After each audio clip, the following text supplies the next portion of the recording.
Assalamualaikum warahmatullahi wabarakatuh. Assalatu wassalamu ala asyrafil anbiya'i wal mursalin wa ala alihi washabihi ajmain, amma ba'du.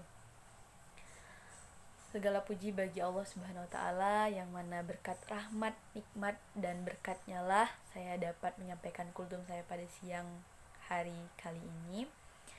Dan tak lupa pula sholawat serta salam yang selalu tercurahkan dan selalu tak henti-hentinya tercurahkan kepada Nabi besar kita, Nabi Muhammad Sallallahu Alaihi Wasallam, yang mana berkat beliaulah kita dapat berpindah dari zaman kegelapan atau zaman jahiliyah menuju zaman terang benderang seperti yang kita rasakan saat ini, yang juga kita nantikan syafaatnya di yaumil akhir kelak.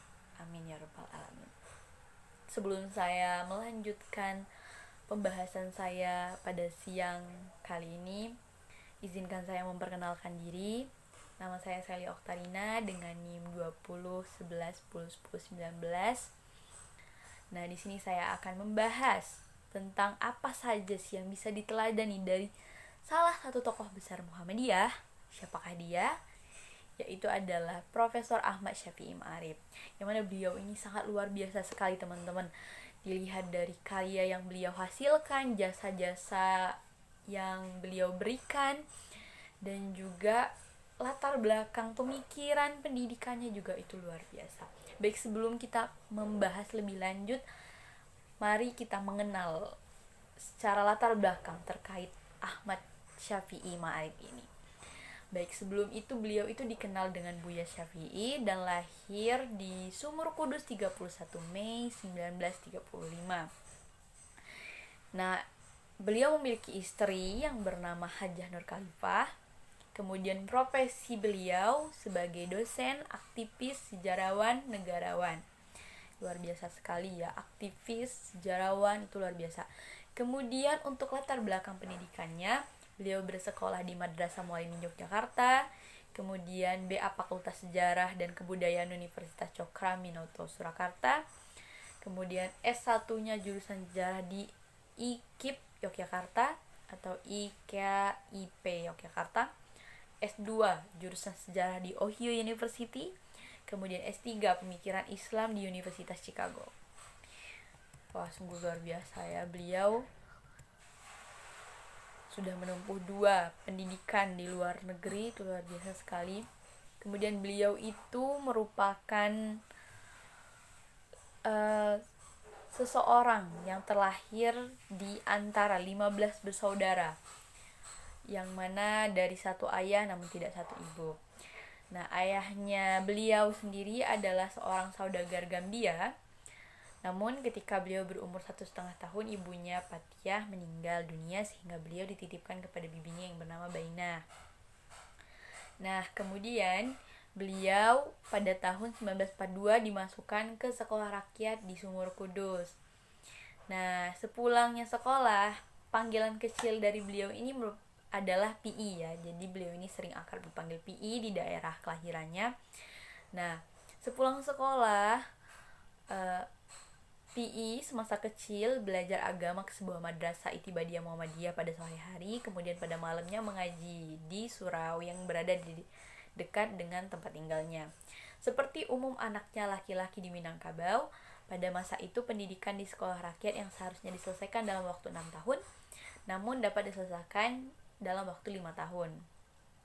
Sungguh luar biasa ya. Yang seharusnya 6 tahun beliau jadi singkat menjadi 5 tahun. Kemudian beliau tamat sekolah dari sekolah rakyat pada tahun 1947, kemudian mendapatkan ijazah karena pada masa itu terjadi perang revolusi kemerdekaan, dan karena beban ekonomi yang ditanggung ayahnya, beliau tidak dapat meneruskan sekolahnya selama beberapa tahun, teman-teman. Kemudian pada bangku sekolah Madrasah Mualimin, beliau duduk hanya sampai bangku kelas 3 pada tahun 1950. Jadi pada tahun 1950 itu beliau masuk ke Madrasah Mualimin di Balai Tengah sampai duduk di bangku kelas 3. Kemudian lulus dari sana, beliau hijrah ke Yogyakarta untuk meneruskan ke jenjang SMA, tapi tidak diperkenankan karena pendidikan mu'aliminya di Sumatera Barat tidak diakui. Akibatnya ia meneruskan kembali ke Madrasah Mu'alimin yang ada di Yogyakarta milik organisasi Muhammadiyah. Jadi beliau mengulang kembali pendidikannya, teman-teman. Jadi beliau bukan orang yang karena tidak diterima kemudian beliau menyerah, tapi beliau memulai kembali. Jujur, untuk memulai kembali itu tidak semua orang bisa melakukan itu, teman-teman. Nah, dari riwayat karirnya sendiri, beliau ini luar biasa. Beliau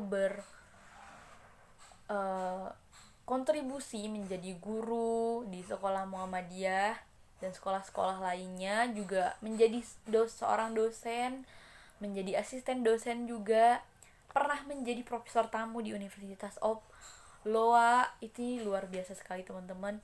Kemudian menjadi dosen senior beberapa kali di IAIN Kalijaga, mungkin ini nama sebelum dari Universitas Islam Negeri Sunan Kalijaga, UIN. Kemudian pernah juga menjadi profesor tamu di McGill University Kanada, ini luar biasa sekali. Kemudian untuk jabatan-jabatan di organisasi PP Muhammadiyah, pimpinan pusat Muhammadiyah, beliau pernah menjadi wakil ketua juga 2 kali. Beliau menjabat sebagai ketua pada tahun 1998 sampai 2000, kemudian dari 2000 sampai ke 2005. Kemudian beliau juga menjadi pengurus masyarakat sejarawan, pemimpin redaksi majalah Suara Muhammadiyah, kemudian menjadi anggota staf ahli jurnal umum Quran, luar biasa, Masya Allah. Kemudian mendirikan Ma'arif Institute for Culture and Humanity pada 2002. Dan beliau juga menjadi Presiden World Conference on Religions for Peace atau WCRP. Ini luar biasa sekali, teman-teman. Tidak semua orang bisa menjalani semua itu. Ini beliau dapat menjalankan itu. Dan kemudian beliau sendiri memiliki beberapa karya, teman-teman. Yang pertama itu berjudul Mengapa Vietnam Jatuh Seluruhnya ke Tangan Komunis. Dan yang kedua adalah Dinamika Islam. Kemudian Islam Mengapa Tidak. Kemudian Percik-percik Pemikiran Iqbal. Dan Islam dan Masalah Kenegaraan. Wah, ini luar biasa sekali ya, teman-teman.